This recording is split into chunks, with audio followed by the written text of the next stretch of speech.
What does it mean to be a Western yogi?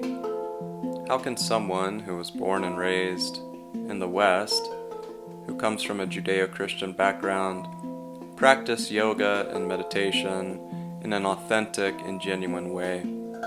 My name is Christopher Sartain, and this is the Western Yoga Podcast. Greetings, everyone. Welcome to another episode of the Western Yoga Podcast. I'm here in southern Chile at our retreat center. We have a 200-hour intensive yoga teacher training going on right now. Got about 10 people here staying with us for a couple of weeks. And it's a beautiful summer day here, sunny and warm. And we're enjoying the warm weather and our wonderful company here this week.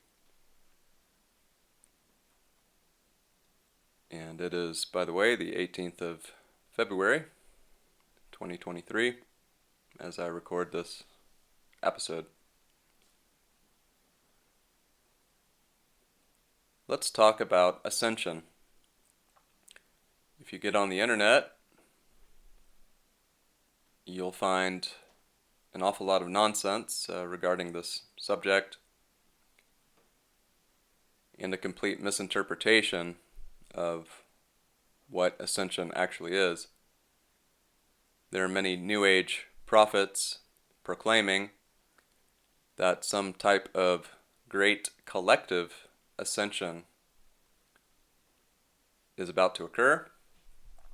Of course, they've been saying this since the early 2000s. As we prepared for 2012, there were a lot of New Age teachers and prophets predicting some type of great collective ascension around December 2012.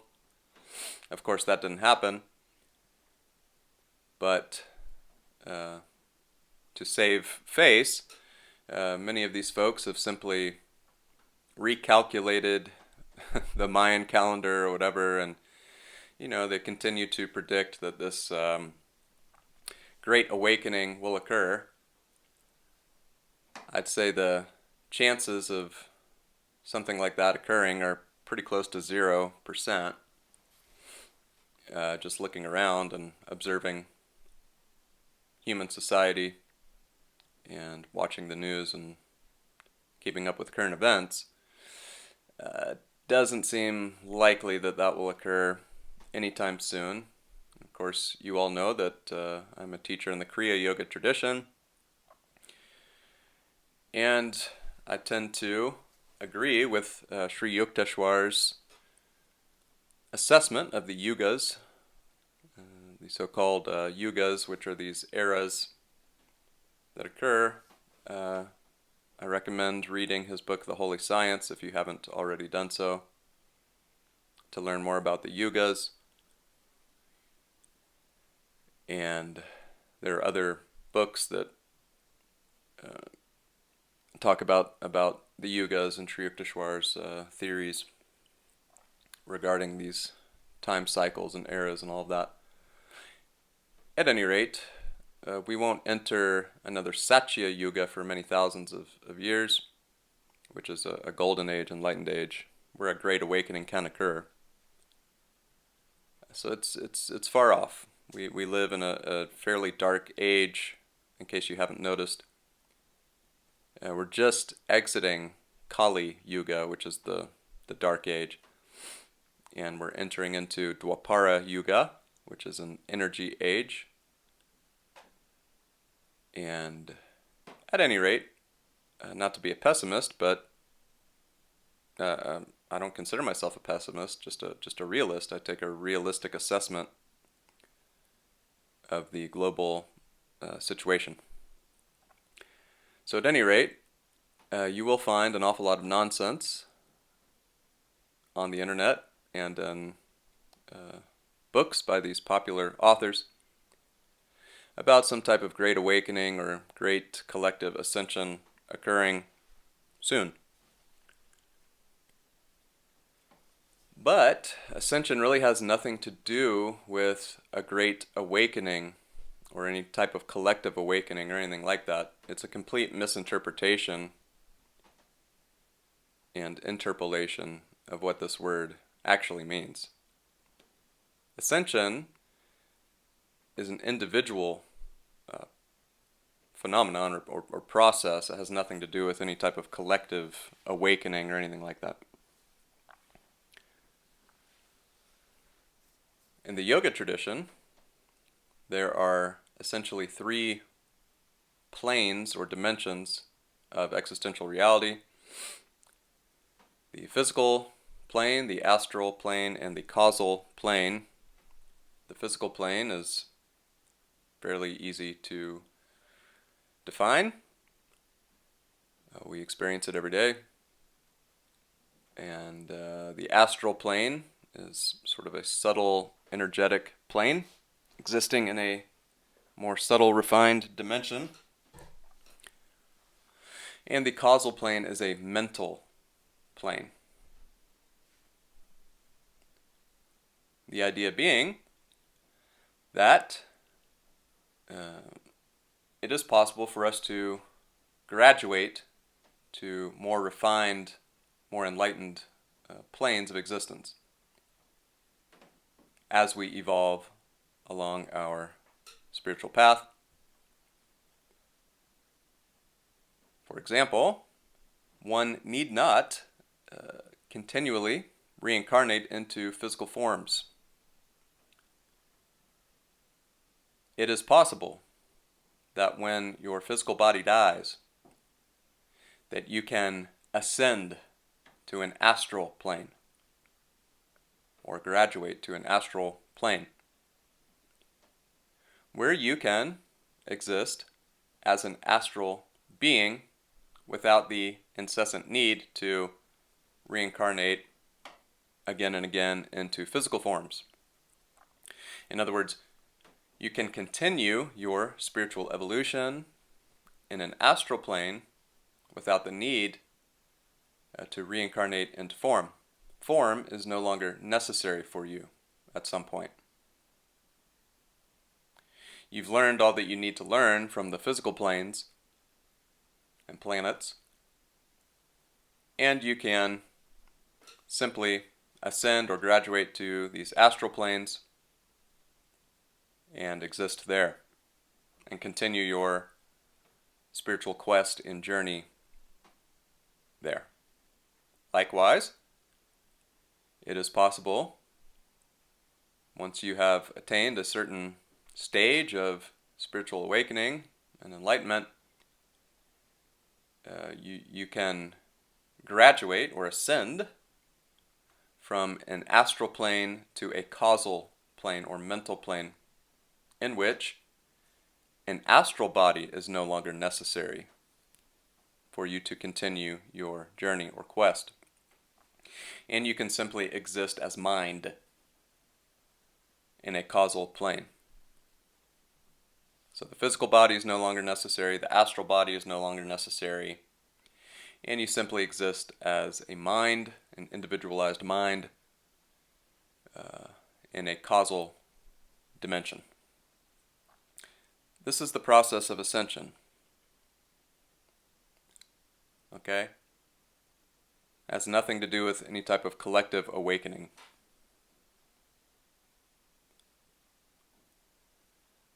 And I'd say that we probably will not experience any type of collective awakening for several thousand more years. The reason people cling to these silly, sort of goofy notions of collective awakening is because they're psychologically and emotionally comforting. It provides some degree of hope for those who just can't deal or cope with reality as it is. And so they invent these ideas and these theories about collective awakenings occurring, because it is psychologically and emotionally comforting. I get it. I used to think the same thing. Early on in my spiritual path, I was fascinated by these ideas around 2012, and I read several books predicting these great awakenings, and I really looked forward to that happening.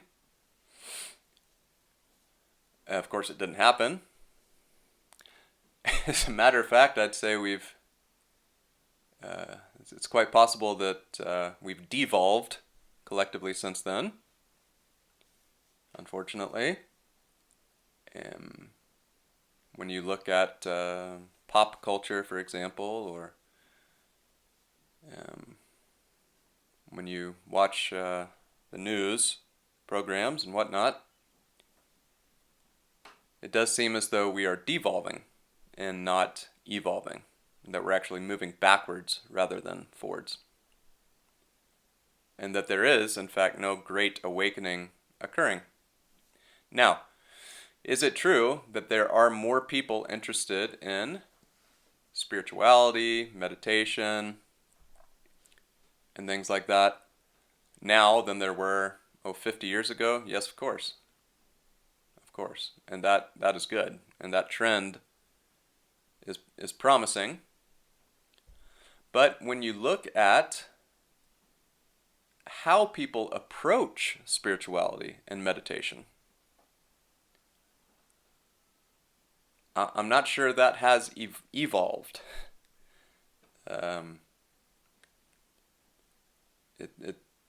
Most folks, without being judgmental, have an incredibly superficial interest in spirituality and meditation. And they treat it much like they treat any other form of entertainment in their lives. And so it becomes a form of spiritual entertainment, sort of pastime or hobby. And most folks don't dive deep. They attend workshops and retreats about every new trendy spiritual topic or New Age topic, but they don't seem to be any better off or more enlightened following their attendance at these workshops and retreats and seminars and so forth. And so they just kind of scratch the surface, and they float from system to system, tradition to tradition, accumulating knowledge, but not really awakening any further. This is very common nowadays.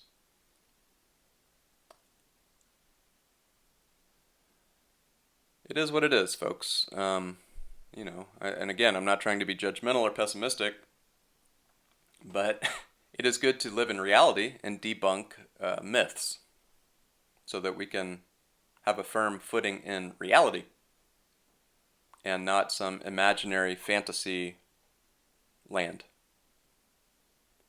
full of empty hopes. Okay? So yes, it is somewhat psychologically and emotionally uncomfortable to admit that, we live in a dark age and things aren't really improving a whole lot, especially as we look at the impact, environmental devastation, and all of that. Things are, in fact, getting worse with regards to overpopulation and environmental devastation and destruction and all of that. Some things are getting better. There's less racism and sexism, probably than at any other time in human history. So that's obviously very good and a very good trend. Hopefully that will continue. So some things are certainly getting better, obviously. Thank God. And there are some promising new technologies so-called free energy or zero-point energy devices that it's most likely that they already exist, but they've been occulted by certain groups within governments. I won't go any further, but let's just say it is quite likely that this technology already exists, but it has not been made public. Hopefully, within the next 10 to 20 years, these technologies will be made public, and at the very least, humanity will have access to abundant, non-polluting energy sources. If that occurs, then the likelihood for collective evolution increases exponentially.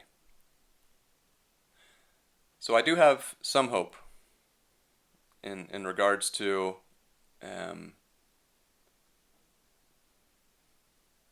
these new emerging technologies, so-called singularity technologies.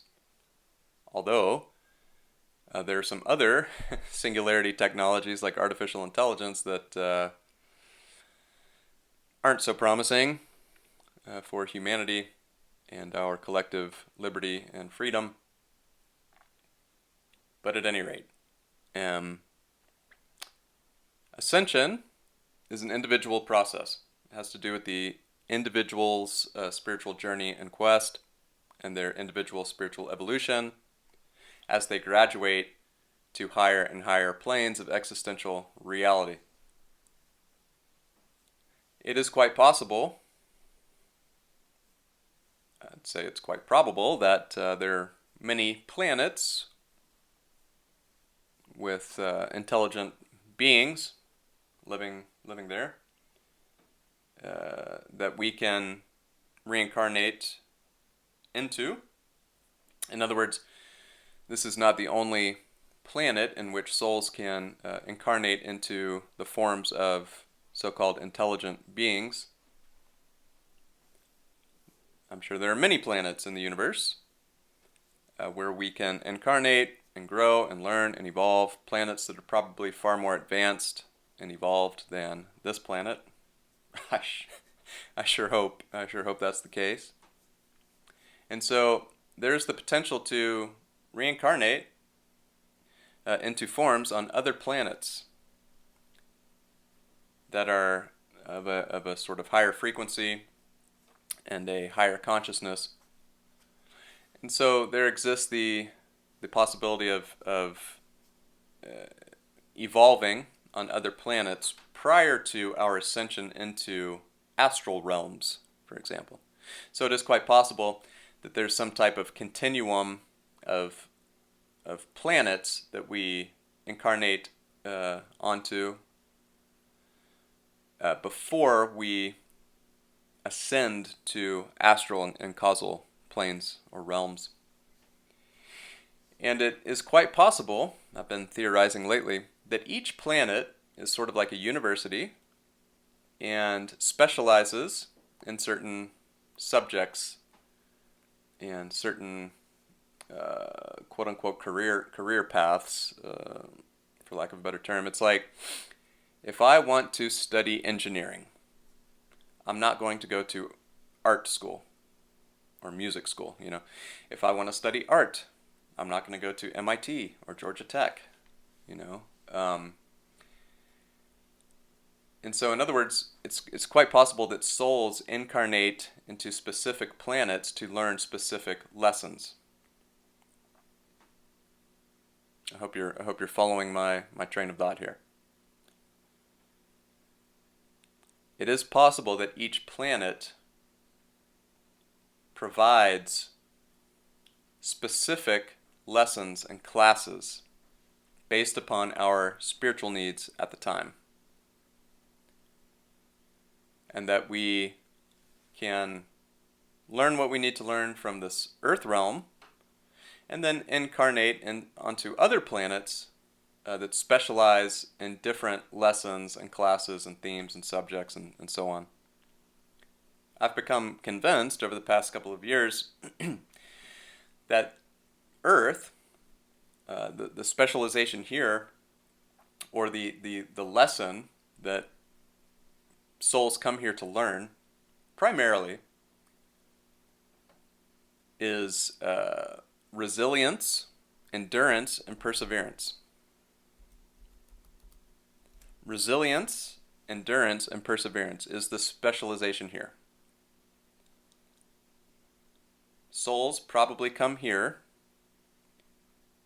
to learn about endurance, resilience, and perseverance, just like engineers go to MIT to learn about engineering. Okay? And so that it's the only justification or explanation I can find for the amount of suffering that we have to endure here on this particular planet during this particular age. It seems to be the only logical explanation for the sort of absurd amount of suffering that most humans have to endure on this planet. Now, some of you in first world countries might be thinking, oh, my life's pretty good. You know, I don't have it so bad. You're in the minority, if that's the case. Most people on the planet live in abject poverty and struggle just to survive and make ends meet and all of that. So we have a very skewed, biased, prejudiced view of the world if we happen to live in first world countries. Sometimes, of course, I haven't lived in a first world country for the last 9 years. I live in South America.